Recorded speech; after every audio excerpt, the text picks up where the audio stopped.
I work at a startup called Stratumn, which is a Paris-based startup, and we work on what we call proof of process, which is basically if you have any business workflow or process, which, for example, let's say a workflow of getting, say, coffee. So you want to prove certain claims about the coffee, you want to prove it's organic, you want to prove it's grown in a certain place, you want certain claims.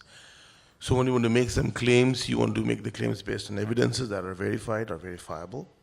So in that case, we use proof systems, and ZKP is being essential because most times than not, you cannot share everything with people and you want to prove. So I just want to talk about some of the examples that we worked with, and later I will tell you a link to our website where you can see all of it. So to start with, one of the first things we did with the bank, and it's a toy example because I cannot describe the actual working thing that we have. So which was, the idea was that, say someone like a person called Satya who wants to join a certain club or a certain place, wants to prove a certain balance, say he's a millionaire. And there's another person, Chloe, who works at the bank who wants to be convinced of the fact. And there's a bank that they both trust. At the same time, Satya doesn't want to let Chloe know the exact balance that he has or any other details that he doesn't want to share.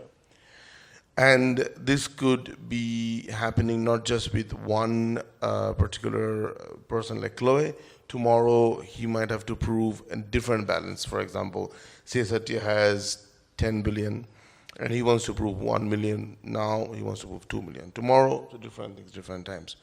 So he cannot even do something where he can ask the bank, okay, today give me a written statement saying I have at least this.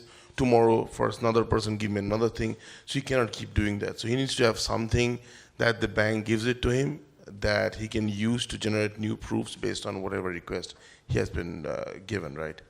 So the process part comes where how we do it, if it's clear, yeah. So the idea is that there are certain steps he can do, and this is what we call a process. So the first step would be, so first there are three main players in the system. So there's the issuer, which is the bank, and there's the prover, which is Satya, and which is the verifier, which is Chloe.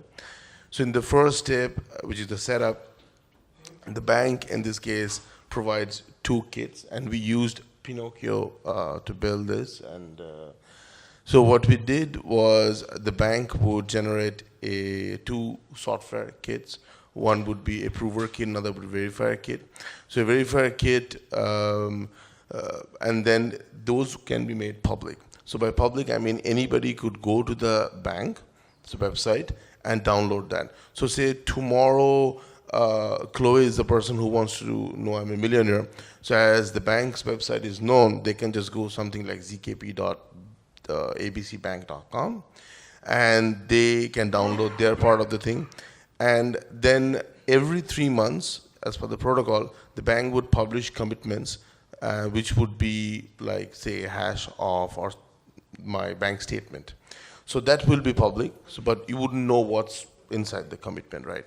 So what you would do is whenever someone would send a request for a proposal, which is step 3, like request to join, there would be a challenge phase, and then because it's public, the kit, I would be able to generate new proofs based on the balance. So for example, if today it's million, so I would generate a proof based on the million. Now when I generate the proof based on the million, what I have as a prover is I have access to my own private information, which is the actual key that I have to unlock the statement. And the public information that is there is the commitment. So the verifier, when he gets my proof, he uses the public information, which is the commitment that's there available for anybody to see.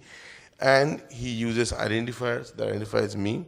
So he gets to know that it is my statement. He gets to know that I have at least million. So if tomorrow some other person wants to check for another balance, he has to again request, I will generate another proof for another set of balance that I need to prove. And I don't need to ask the bank because the commitment is already done. So I can just use that and generate new and new whenever it's needed. So this is pretty generic because if it's balanced, you could do with other kinds of proofs also. So basically what we are doing is, as a prover, Satya basically proves that he has the knowledge of his bank statement at a certain date and time that is signed by the bank, and using that knowledge, he's subtracting the amount. So that's all that he's trying to prove in this case. And as a verifier, all you want to know that it is actually the bank statement that is your bank statement and the most recent one that you're using, which is the commitment that I don't know what's inside. So this is the first example that we used. So the next one that we did was about a proof of age. We did another one because this does not use any kind of a snark or anything. This uses a hash chain because that was more performance. We wanted to try another way of doing it. So here the basic idea is that Paula wants to prove her age. Milena wants to be convinced to share a resource. For example, membership, for example, could be an object that can be shared, like joining Facebook, you have to be at least 12 or 13. And there's an authority that is the issuer of the credential that is trusted by both, right? So in this case, the issuer, which is the authority, who has the birth certificate, for example, actually generates a secret that is made public, that is committed and known by both Paula and Milena. And then just using this, he basically iteratively hashes the secret that is public based on the actual age of Milena. So if based on Paula, so if Paula says 20, then 21 times you do that. And then the proof, so once it's done, this is sent to Paula. Now, based on the request, so if the request today is prove to me you're at least 18, you actually have to hash just 2 times the subtraction. And on the other hand, you can easily check it. So this is an easier way of, and much performant way of checking, where once the secret is public and once you have your own encrypted age, you can generate new and new proofs of age range that you want to prove to whoever. And this could even be done for balances, for other things too, in general. So, so the other examples, which is more detailed, I mean, if you go to our website, we have like more detailed things, and we have also like code references. We have, like, you can play with the code if you want. We have some UI. And we also did similar things for, and I can share with you later after this, for proving location, as I said, for like coffee, for example, we did. And the code base is there, like you can see the GitHub repository.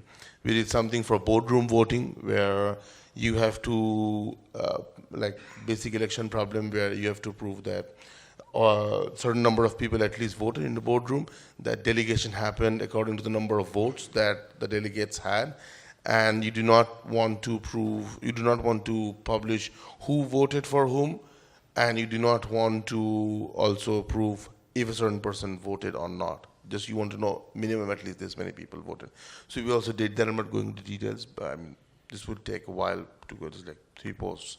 So you can see the protocol, and these things I already discussed a bit. But if you actually click, I mean, if you actually see the blog, it's, I mean, it details in a way that it has the actual proofs of how it works and the code base and everything. So you can read up on and try out the code base if you want. So it's all open source, these things. Thank you.